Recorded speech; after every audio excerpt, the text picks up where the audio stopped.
जैसे मान लीजिए हमको कोई डेटा दे रखा है, डेटा है किसी भी चीज के प्रोडक्शन का। मान लीजिए हम किसी फैक्ट्री की बात करते हैं, वहां पर कोई चीज प्रोड्यूस हो रही है।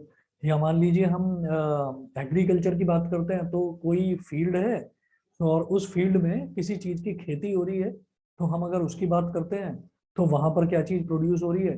तो अगर ऐसा कहा जाता है कि भाई आप हर महीने का बताते रहें कि एक महीने में व्हीट इतना प्रोड्यूस हुआ, नेक्स्ट एक महीने में व्हीट इतना प्रोड्यूस हुआ, नेक्स्ट एक महीने में इतना हो गया, तो अगर हम रेगुलर वेरिएशंस की बात करते हैं तो ये तो हो गया वन वन मंथ का, तो ये तो रेगुलर वेरिएशन हो गया। लेकिन अगर ये कहा जाए कि भाई एक महीने में इतना हुआ, अब बताइए अगले 2 महीने में कितना होगा, फिर बताएं अगले 6 महीने में कितना होगा।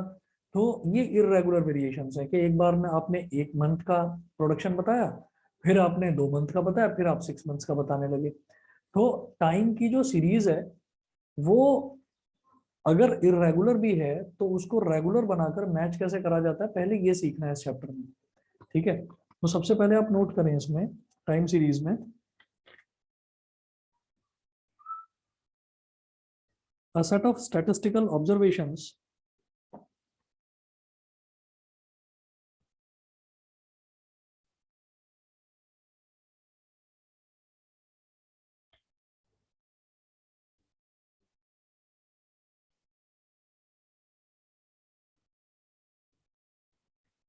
a set of statistical observations taken at different points of time, taken at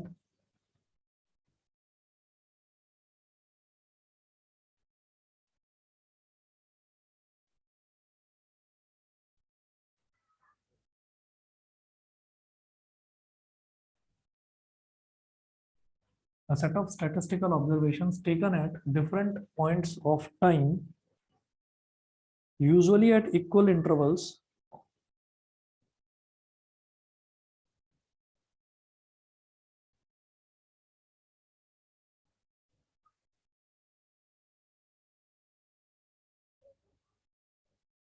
usually at equal intervals, is known as a time series.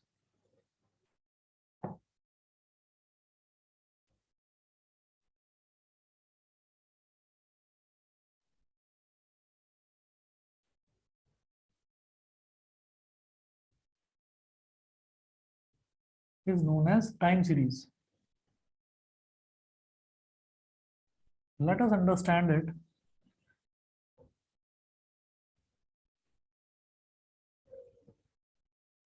Let us understand it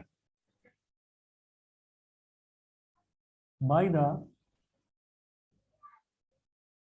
following example.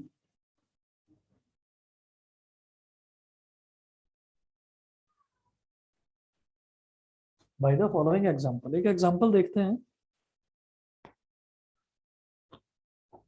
जैसे यहाँ पर ईयर दे रखा है, year है और फिर है sugar production in lakh tons।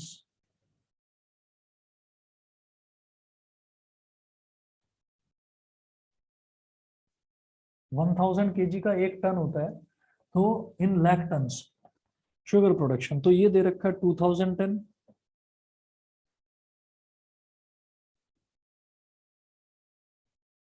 2011, 2012,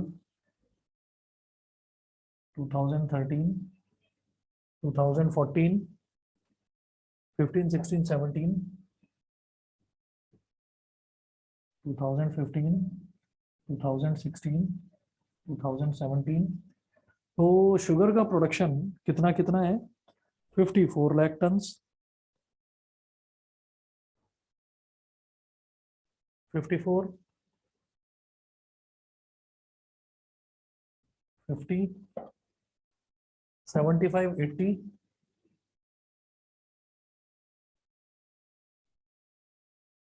54, 50, 75, 80, 77, 82,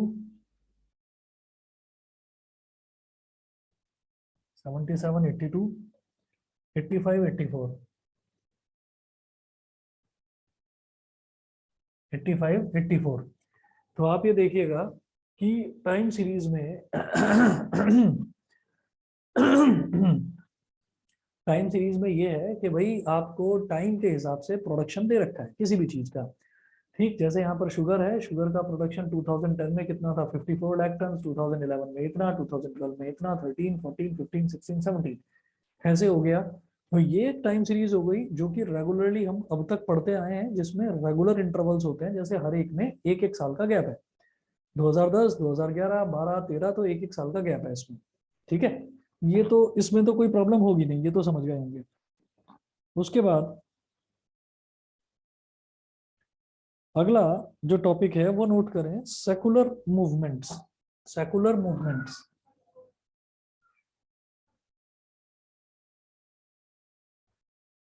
यहां लिख लीजिएगा, ये तो आपने बना लिया, इसके नीचे मैं लिख रहा हूं।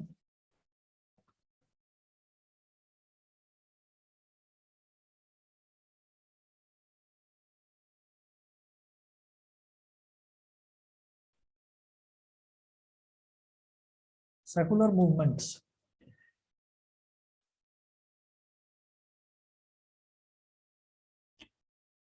अब इसमें लिखें सेकुलर सेकुलर मूवमेंट्स और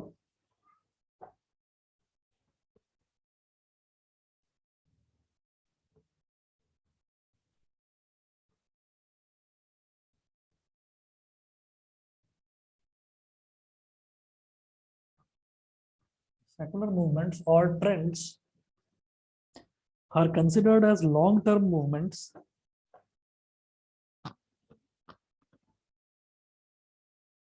are considered as long-term movements। Secular movements, movement का मतलब ट्रेंड्स, ठीक है, are considered as long-term movements and are attributable to factors such as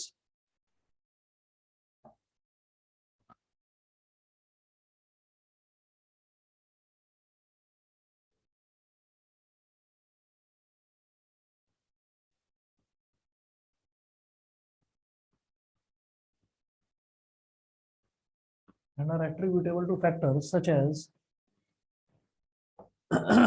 attributable to factors such as population change, technological progress, such as population change, technological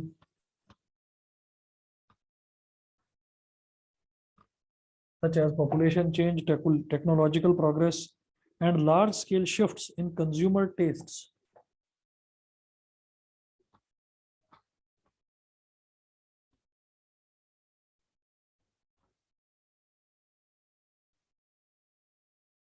And large-scale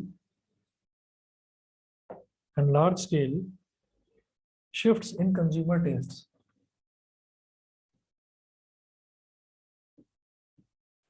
तो ऊपर का visible नहीं है। Okay, okay, sorry.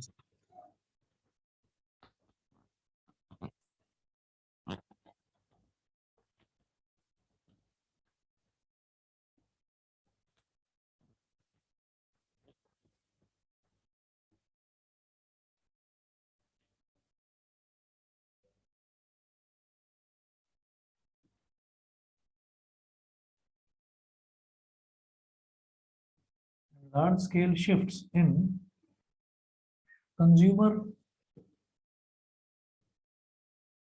tastes.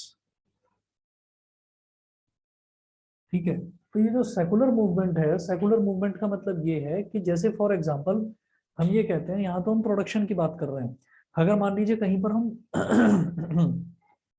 Production की बात ना करके हम सेल की बात करने लगे, तो ये कहा जाता है कि मान लीजिए एक ट्रेंड चलता है, और वो ट्रेंड ये है कि सभी को ट्राउजर पहननी बहुत पसंद है।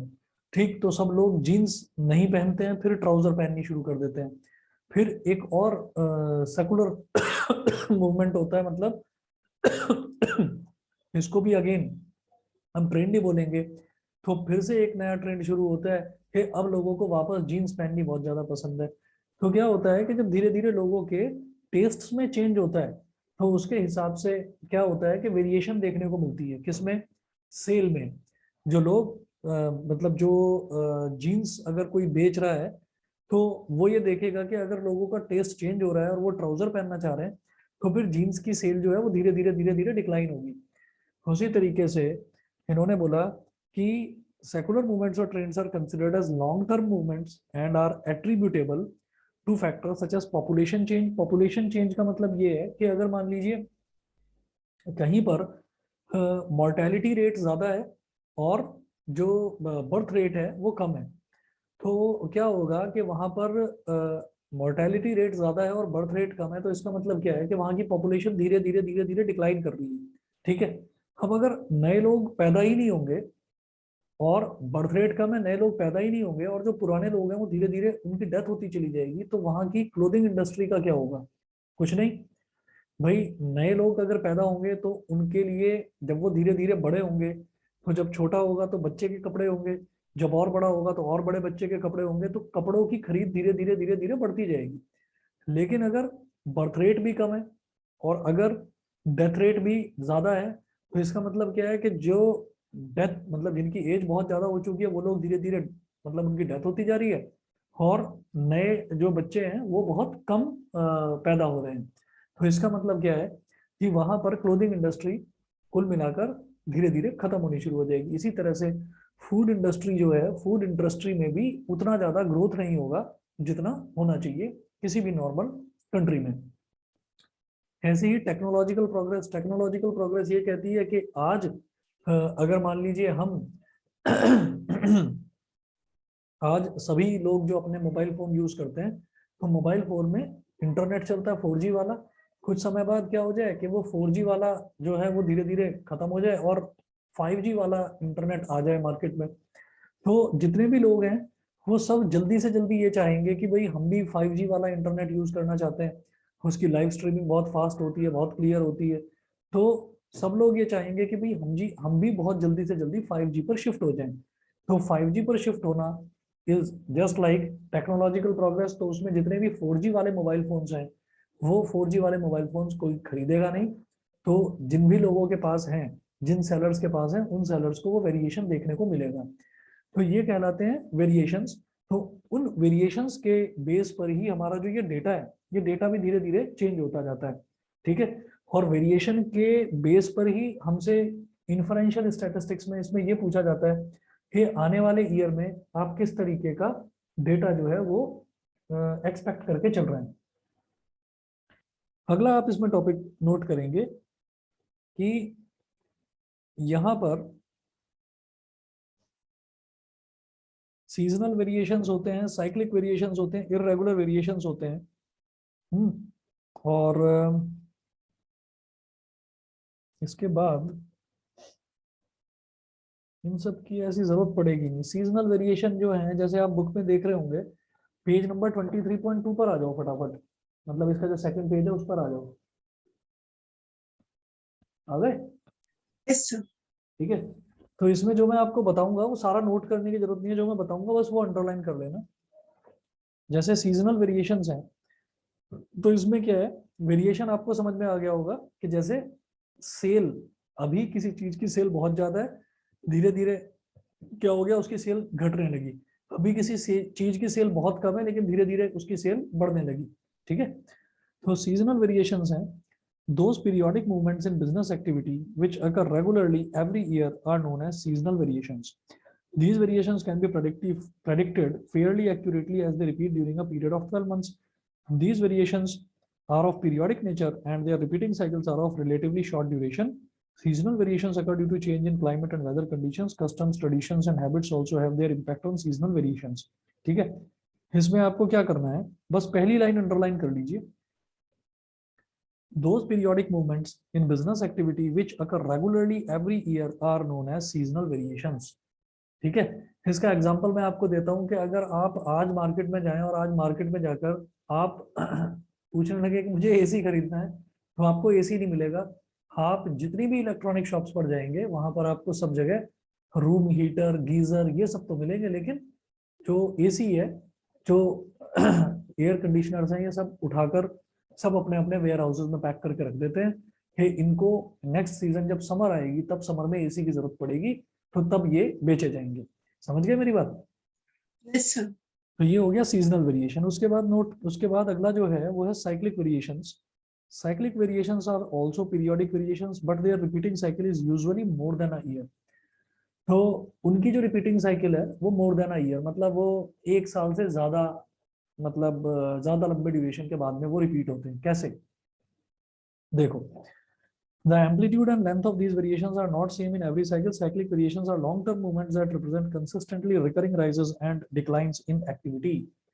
इसका एग्जांपल देता हूं, आप क्या करें, इसमें पहली लाइन अंडरलाइन कर लें बस। कर लिया? Yes sir.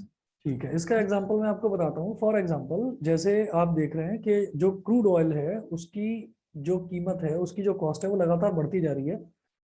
और अगर आप देखेंगे आजकल रोड्स पर भी देखेंगे तो रोड्स पर धीरे धीरे जैसे कोई भी कार है या बाइक है या स्कूटर है, तो उनकी जो हम नंबर प्लेट्स देखते हैं ना, उनकी नंबर प्लेट्स आप देखेंगे व्हाइट कलर की नंबर प्लेट होती है और उस पर ब्लैक कलर से नंबर लिखा रहता है, रजिस्ट्रेशन नंबर, किसी भी गाड़ी का या किसी भी बाइक का, किसी का भी।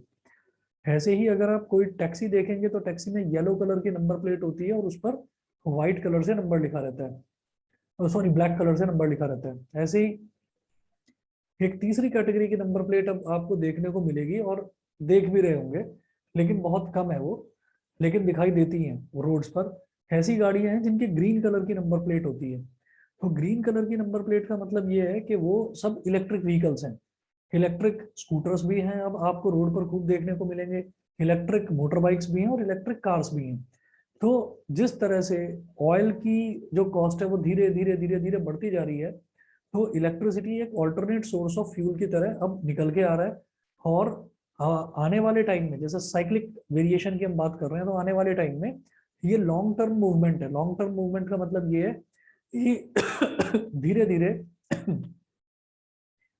धीरे धीरे जो लोगों के प्रेफरेंसेस हैं उनमें धीरे धीरे करके चेंज आएगा, और ये वाले व्हीकल्स आपको सब जगह दिखाई देंगे। और उसका एक और भी बड़ा जो रीजन है वो ये है कि जहां पर हम रह रहे हैं और हमारी जगह के आसपास का हम जितना भी एरिया देखते हैं, वहां पर हम हर साल पॉल्यूशन की प्रॉब्लम से मतलब परेशान होते ही होते हैं।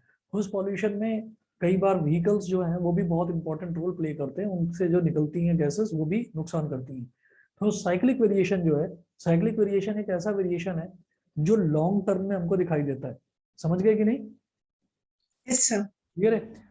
चलिए जी, उसके बाद अगला है इररेगुलर वेरिएशंस। ये इररेगुलर वेरिएशंस जो हैं इनको कभी भी ना प्रेडिक्ट नहीं करा जा सकता, इनके बारे में कुछ भी नहीं कहा जा सकता। फॉर एग्जांपल कुछ ऐसा है कि हम जनवरी 2020 की बात करते हैं, तो जनवरी 2020 में आपने भी, मैंने भी, और किसी ने भी पूरे हमारे कंट्री में किसी ने सोचा भी नहीं होगा कि मतलब मोबाइल फोन, कैमरा, लैपटॉप्स, इन सब के थ्रू जो है ऑनलाइन क्लासेस चला करेंगी। किसी ने भी नहीं सोचा था ये। ठीक, तो ये एक इररेगुलर वेरिएशन हो गई। इररेगुलर वेरिएशन किस तरीके की? फॉर एग्जांपल, हम बात करते हैं किसी बड़े स्कूल की, फॉर एग्जांपल आपका स्कूल या कोई और स्कूल, हम उसकी बात करते हैं तो उसमें एक ऐसी एक ऐसी डिमांड होती है, एक ऐसी डिमांड होती है जो मतलब पूरे साल चलती ही रहती है। वो डिमांड क्या है? फर्नीचर, फर्नीचर की रिपेयर, फर्नीचर की रिप्लेसमेंट, इसकी डिमांड चलती ही रहती है। कभी भी आपने देखा होगा कि क्लास में एक दो जो आपकी बेंचेस होती हैं वो टूट जाती हैं या खराब हो जाती हैं, हर साल होती है ये प्रॉब्लम। तो अगर आप ये देखिएगा कि पूरा जो स्कूल है, पूरे स्कूल में अगर हम देखें कि 9th क्लास के कितने सेक्शंस हैं, 10th के कितने, 11th के, 12th के, 8th के, 7th के, तो अगर हम सेक्शंस भी काउंट करें और ऑन एन एवरेज हम 4-4 सेक्शंस भी लेकर चलते हैं, तो टोटल 12 क्लासेस हैं और 12 क्लासेस में 4-4 सेक्शन भी लेकर चलते हैं तो अप्रोक्सीमेटली 50 सेक्शंस हो गए। 50 सेक्शन में अगर एक बेंच या दो बेंच भी ऑन एन एवरेज खराब होती है, तो 100 बेंचेस की जो रिक्वायरमेंट है, अगर ऑनलाइन क्लासेस हो गई, सारी ऑनलाइन क्लासेस हो गई, तो वो बेंचेस तो खाली पड़ी हुई हैं, उन बेंचेस पर तो कोई यूज कर नहीं रहा है, उनको तो कोई यूज कर नहीं रहा है, वो खराब भी नहीं हो रही है। तो क्या हुआ कि वो जो कारपेंटर्स थे जो रेगुलरली स्कूल में आते थे कि आज इस क्लास की बेंच खराब हो गई है, इसको रिपेयर करो, हाँ जिसकी खराब हो गई है इसको रिपेयर करो। तो वो जो कारपेंटर्स हैं उन कारपेंटर्स की सेल खत्म हो गई, उन कारपेंटर्स का काम खत्म हो गया। उन्होंने जनवरी क्या फरवरी 2020 तक भी ये सोचा नहीं होगा कि इस तरह से स्कूल्स पूरी तरह से बंद हो जाएंगे और आज भी फुल फ्लो में चल नहीं रहे हैं। तो वो कारपेंटर्स जिनको रेगुलरली कुछ ना कुछ रिपेयर करने का काम मिलता रहता था और थ्रू आउट 12 मंथ्स उनके पास एक एम्प्लॉयमेंट होता था, उनका एम्प्लॉयमेंट खत्म हो गया। तो this is called irregular variations. ये कब किस बिजनेस में हो जाए ये कहा नहीं जा सकता। तो यहाँ पर आपको पहली लाइन अंडरलाइन करनी है, those variations in business activity which do not repeat in a definite pattern, जिनका कोई डेफिनेट पैटर्न होता ही नहीं है। ठीक है, तो इनको हम ये कहते हैं कि ये इररेगुलर वेरिएशंस होती हैं। These variations occur due to some unpredictable forces like floods, earthquakes, famines, etc. तो ये नेचुरल कैलामिटीज हैं, तो इनकी वजह से ये प्रॉब्लम आती है इररेगुलर वेरिएशन वाली। फिर है मेथड ऑफ मूविंग एवरेजेस। तो मूविंग एवरेजेस क्या है कि हमें क्या करना होता है, जैसे अलग अलग केसेस हैं इसमें मूविंग एवरेजेस का।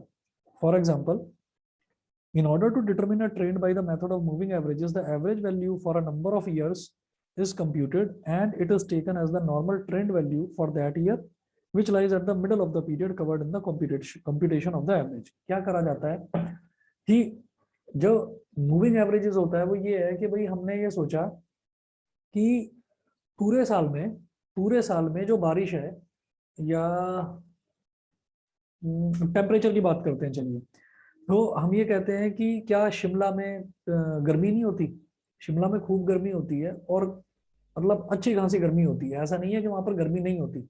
लेकिन वो जो नंबर ऑफ डेज है ना जिसमें वहां गर्मी पड़ती है, वो ऐसे हैं जैसे यहाँ पर नंबर ऑफ डेज है जिसमें सर्दी पड़ती है।